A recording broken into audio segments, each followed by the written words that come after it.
Disease and illness have been a part of life since the beginning of our history. However, the transition from a hunter gatherer society to an agricultural one meant that these pathogens had a much easier time spreading from person to person. Since then, plagues, outbreaks, and epidemics have devastated cities and countries.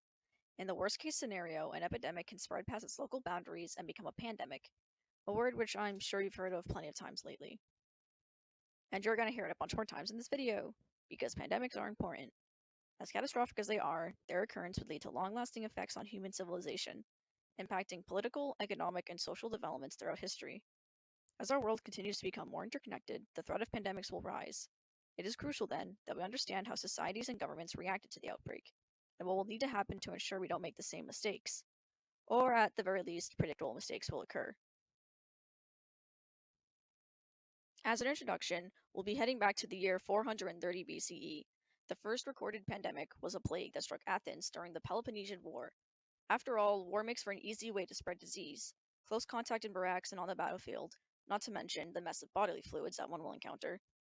Two powerful Greek city-states, Athens and Sparta, had been in a war for only about a year before Athens was hit by a plague, hypothesized now to be typhoid fever, that some estimate to have wiped out as much as two-thirds of the population. Its symptoms and spread were outlined by historian Thucydides, himself having suffered and survived the illness. He recounted the events and history of the Peloponnesian War, which became valuable not only as a historical record, but also as a first-hand look into how society responds to such a devastating outbreak. Most people died after only a week, and even if they survived, some became paralyzed or even blind. Faced with such horrifying fates, Thucydides described how law quickly broke down. As for offenses against human law, no one expected to live long enough to be brought to trial and punished. Instead, everyone felt that a far heavier sentence had been passed on him. Unsurprisingly, Sparta won the war, and Athens was forced to surrender once their city was held under siege. Still, given the fact that even with entire portions of their population wiped out, they were able to fight for nearly 2 decades, it's easy to wonder how Athens may have fared against Sparta if not for the plague. It was put under Spartan rule, and the war marked the end of the golden age of Greece. As a result, the plague had an irreversible impact on the geopolitical affairs of the ancient world. There is also the societal aspect to take into account. Despite taking place over 2,000 years ago, the atmosphere and aftermath described by Thucydides still applies in many ways to how a populace reacts to an outbreak now. People panic, become hopeless or enraged, and superstition begins to cloud greater judgment. The same patterns of response arise over and over again in any time period, even though knowledge of medicine and germ theory has far surpassed that of what the ancient Greeks were aware of. So far, the word plague has been used interchangeably with pandemic and outbreak. Technically, it is the name of the disease caused by the bacterium Yersinia pestis, but the bacteria's terrifying track record of crippling nations has led to the plague becoming a way to describe any infectious outbreak or particularly deadly epidemics. In 541 AD, the Byzantine Empire experienced what many would consider the first recorded outbreak of the bubonic plague. Named after the emperor at the time, the Justinian plague started in Egypt and quickly spread along trading routes. Those infected would suffer from swollen lymph nodes, profuse vomiting, and persistent fever. Additionally, many would experience seizures or fits of madness. Graveyards would quickly fill, and the empire had to resort to mass graves, even putting the bodies in walls of towers. This plague decimated the population, with an estimated death toll of 50 million, about half of the world's population, as well as the economy. Tax rates became too much for the dwindling populace to bear, and the prices of crops were skyrocketing. Emperor Justinian, faced with lacking resources, refused to lower the tax rate, leading to anger among survivors. Adding on to the disaster, the empire was in the midst of a war to reunite the east and west sides of Rome. With few soldiers remaining, the reunification would not last, and Rome would fall for good. Again, this example in early history demonstrates the horrifying power a pandemic has to change the course of history. Rome's demise was cemented, and the Dark Ages would soon begin. Amidst the chaos, religion, more specifically Christianity, got a stronghold in the Roman people. As a way to make sense of their situation, many would claim this was a punishment from God. At the same time, Islamic tribes were able to spread their religion without much interference from the weakened Byzantine Empire. Other nations were able to conquer land in the region, and Europe as a whole saw restructuring. Why pestis wasn't done just yet, however. Perhaps one of the most well-known pandemics is the 14th century Black Death, itself often called just the plague. Its reverence is well-deserved. Beginning in China, the disease was able to spread practically all over the European continent in only a few years. Estimates of its carnage vary, but the most drastic figures indicate that up to a third of the world's population died, and wouldn't recover to pre-plague numbers for another 2 centuries. Such an apocalyptic environment unfortunately gave rise to heightened discrimination. Myths, lies, and rumors were easy to propagate. Unaware of what was actually causing the illness, many would point fingers at marginalized groups. Jewish and Roma people in particular were accused of spreading the plague in communities by poisoning the wells, and faced persecution or even death by angry mobs. The prejudice had already existed prior, but the hysteria of the plague had only escalated tensions. This kind of scapegoating would be seen in future pandemics, showing the regrettable human desire to put a face on an otherwise untrackable enemy. On the topic of facelessness, another grim hallmark of this era was the plague doctor, hired by cities desperate for healthcare providers. Despite their title, they often weren't trained doctors, and many were simply young physicians or volunteers. Their principal duty wasn't even to cure the inflicted, it was just to record the number of deaths for public records and handle autopsies. It's also important to note that said beak didn't actually appear until 1619, when Charles de Lorme created the costume in response to a plague outbreak in Paris. Within the mask would be dried herbs and flowers thought to prevent the bad air from supposedly spreading the disease. It's hard to tell how effective it was at preventing infections. On one hand, gloves, cloaks, and goggles would certainly be better at nothing than limiting contact with the infectious materials. On the other hand, the original design did include 2 air holes above the nose, which would have rendered protection of airborne particles null and void. Still, this beaky visage would go on to become an iconic symbol of pestilence. It was an early example of personal protective equipment and the idea that something was letting the disease spread by contact. Just like the Justinian plague, Europe saw a complete restructuring of its economy. Farmers and serfs were more likely to get infected due to the crowded living conditions and a lack of any medical attention. As a result, a great portion of the workforce was now gone, and the remaining nobles were desperate for workers. Serfdom fell out of favor, and instead, workers gained more mobility as healthy hands were in high demand. The line between upper and lower classes lessened, and the middle class was born. Additionally, more land and resources were left open due to the aforementioned tragedies. In other words, so many people have died that the quality of life actually increased for survivors. To keep up with the expansion, technological advancements to lessen labor time and cost were invented, like the heavy plow. This led to at least some focus being placed on workers' rights. After all, rebuilding a country when half of your population was dead meant making sure that the remaining ones were willing to work. The Black Death also resulted in one of the first uses of quarantining. In fact, the word itself comes from quaranta giorni, the procedure the city of Ragusa instated in 1377. Travelers had to stay on a nearby island for 40 days, and only after showing they had no symptoms could they enter. This would prove to be quite effective and would quickly be adopted by other countries.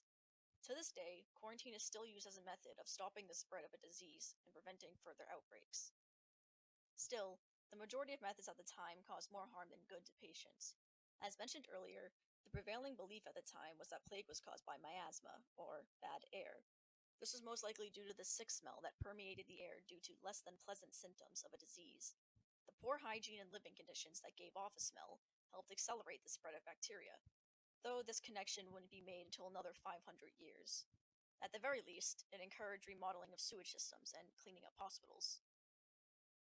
At the same time, another worrying practice was becoming commonplace. Bloodletting is the process of withdrawing blood from a patient in hopes of balancing their humors and releasing toxins from their body. The practice had been around since ancient Greece, and up until the 19th century, even trusted physicians of the community would recommend it for fevers and plagues. Bloodletting was the primary treatment of plagues in early US history, and barber surgeons were a regular sight. Already possessing razors and a precise hand, barbers were often tasked with performing surgeries for soldiers and the sick. The stereotypical red and white barber poles actually come from the blood and bandages that resulted from bloodletting.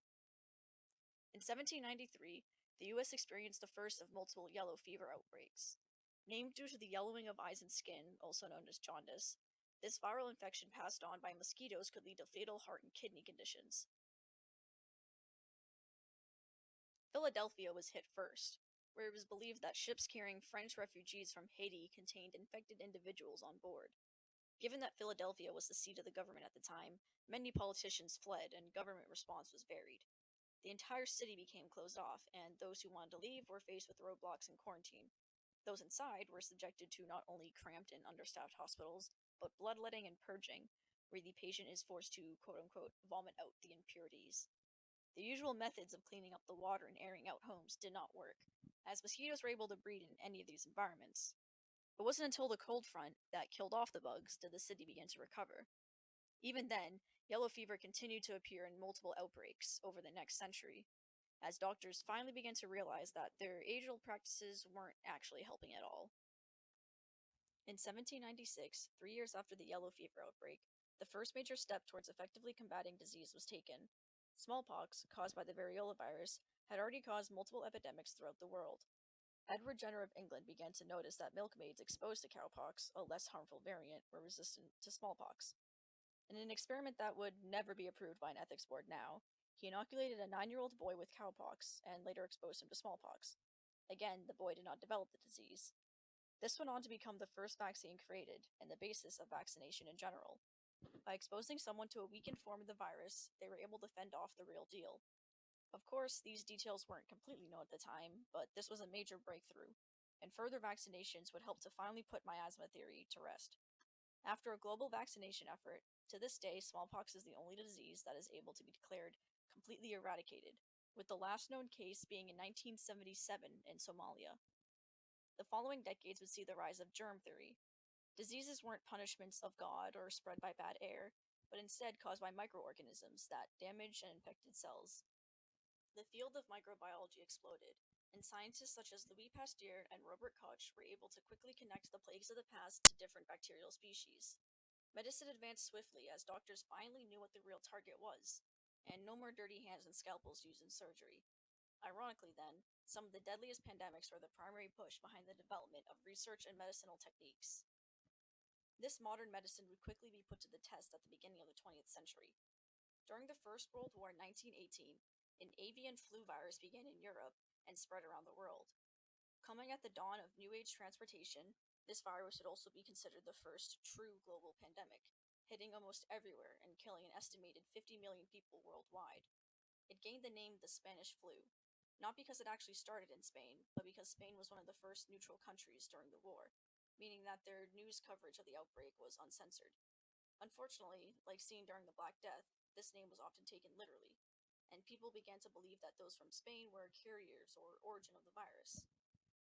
As there was no influenza vaccine yet, governments had to stick to non medical interventions. A mask mandate was set up in some states, and other restrictions involved shutting down schools, businesses, and large gatherings. Though many complied, not everyone was satisfied with the changes to public settings.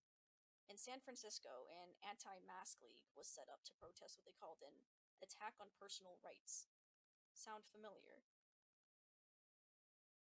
Ultimately, the flu's reign of terror wasn't stopped until about a year later in 1919, when the majority of those infected had either died or gained immunity. This was the world's first encounter with a global pandemic in the context of modern medicine, transportation, and communication, and it didn't necessarily end well. However, it would provide a basis for future pandemics to come. What worked and what didn't. Luckily, a vaccine for the influenza virus was developed in the 1940s by the US military and is now distributed yearly. It's easy today to see the flu as just a wintertime annoyance, but it has been the culprit behind one of the deadliest pandemics in history and should serve as a reminder that we should never look at a novel virus and say it's not a big deal.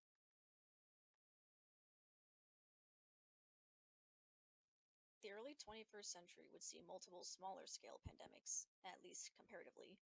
In 2002, an outbreak of severe acute respiratory syndrome, also known as SARS, was identified in China and reached global status by March of 2003.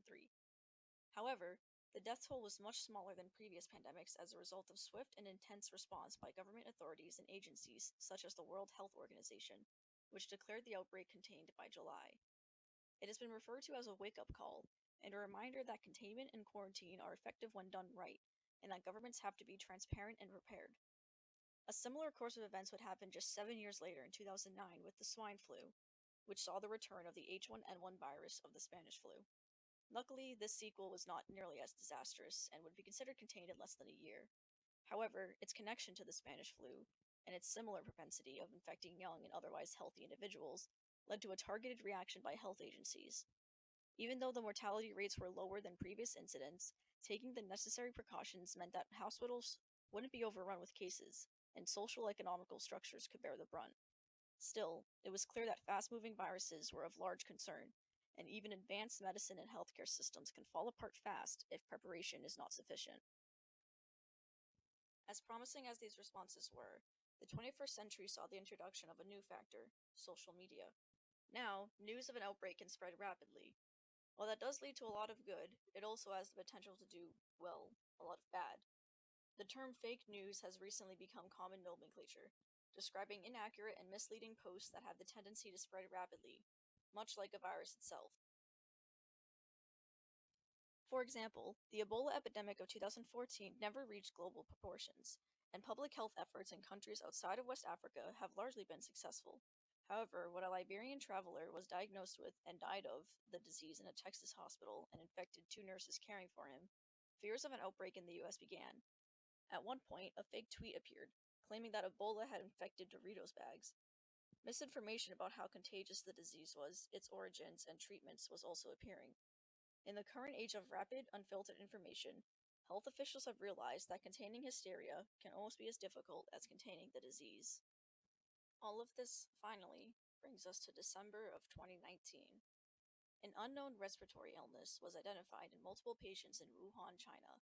By January, the city is put on lockdown, and the illness is soon designated as SARS, this time caused by a novel coronavirus, SARS-CoV-2. In March, WHO declared it a pandemic. Over the same month, hospitals had already become overcrowded. There was a shortage of PPE and basic grocery supplies as panic buying began, and some states issued stay-at-home mandates. For nearly the entirety of 2020, many countries struggled to recover, and cases continued to rise, breaking records of daily deaths by fall. As businesses shut down and were unable to keep up expenses, unemployment in the US rose to rates not seen since the Great Depression. Similar effects on the economy were seen in other countries, of course. For nearly that entire year, the world was basically shut down. Then, in December of 2020, about a year after the identification of the virus, the FDA approved its first emergency use authorization for a COVID-19 vaccine developed by Pfizer, followed shortly by an approval of the Moderna vaccine, and finally the Johnson & Johnson vaccine. These would become the major vaccines distributed to the public, as earlier vaccines such as China's CanSino and Russia's Sputnik V saw limited use for military or emergencies, respectively. Finally, the period of recovery could hopefully start. A phased distribution is common, with healthcare workers and at-risk populations receiving the vaccine first. For some good news, by the time of this video, over half of the world's population has received at least one dose of the vaccine. COVID-19 has been the first global pandemic of this scale since the 1919 H1N1 outbreak. Despite taking place 100 years ago, though, there are many similarities between the two, politically and socially. Like the name Spanish flu, some would refer to COVID outbreak as the Chinese flu, and sadly, there would be similar side effects and unfounded persecution. There are the more obvious connections, such as mask wearing, social distancing, and the closing of non-essential businesses, and of course, that also means the same polarized reactions to these changes. It's not only 1919 that we can relate to present times either. Like Thucydides witnessed, superstition and apathy towards others increased, and there have always been those that capitalize on the panic and fear of others. During the Black Death, some would sell supposed miracle treatments and preventatives for the plague, claiming that it can cure those who are sick. 2020 saw its fair share of it. And as predicted by reactions to Ebola and Zika, social media played a huge role in both helping and hindering responses to the pandemic. Even more so now as phones and computers have basically become a necessity. So, what now? Does this just mean we're forever doomed to repeat our past mistakes? Well, not necessarily. Whereas the world basically had to just wait for H1N1 to run its course in 1919, we were able to uncover the entire genome of SARS-CoV-2, research it, develop vaccines, and start administering it to the public all within under a year's time. The running death toll from COVID isn't anything to ignore with over 5 million dead, but that's still 10 times less than the 50 million from a century prior, and nowhere near the entire fractions of the world from early pandemics. Our world, the research and technology and awareness, has improved a lot. Yes, there are still those who think vaccines are evil and that pandemics are a hoax, but they are just a loud minority that has been amplified thanks to their Twitter and Facebook accounts. The good news is that there is so much information available now that disproves them. We know what viruses and bacteria are, how they interact with cells, and what can stop them.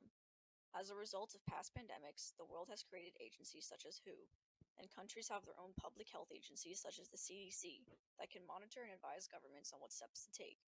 Paradoxically, social media was probably what helped many people handle quarantine, as they could still talk to friends and family through video chats. Globalization has allowed for a much easier transmission of disease, yes, but it has also led to much easier transmission of knowledge. We now know relatively instantly when and where a novel pathogen pops up, and we can prepare ourselves to fight it. Pandemics are terrifying for many reasons, obviously. They make us come face to face with our mortality, often in painful and isolating ways. They're forces of nature, something that has been evolving alongside us for millions of years.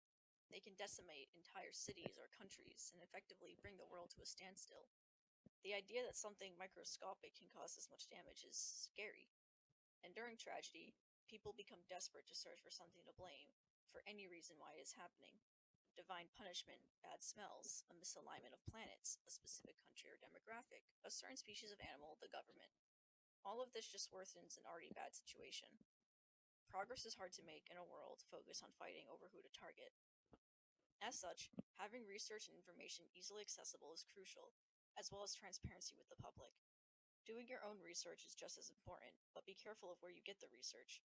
Look for websites or books that cite trusted, reputable sources, and conclusions that are replicated elsewhere. Talk with doctors and experts if you're able, or watch interviews where they share the latest findings. Vaccines have been around for centuries. There are tons of material on how and why they work. Over time, we have been able to work out what is effective and what isn't. Quarantining helps flatten the curve, bloodletting and leeches, not so much. For every one person claiming ingesting disinfectants will kill the virus, there are 100 others saying, please do not do this, it will not help, and will also probably kill you first anyway. The point is, with the rather exponential growth of our medicine and technology, we have the means to tackle these problems much faster and more reliably than our ancestors. Science is constantly evolving, and so will our responses to pandemics. We just have to make sure we don't start turning back the clock.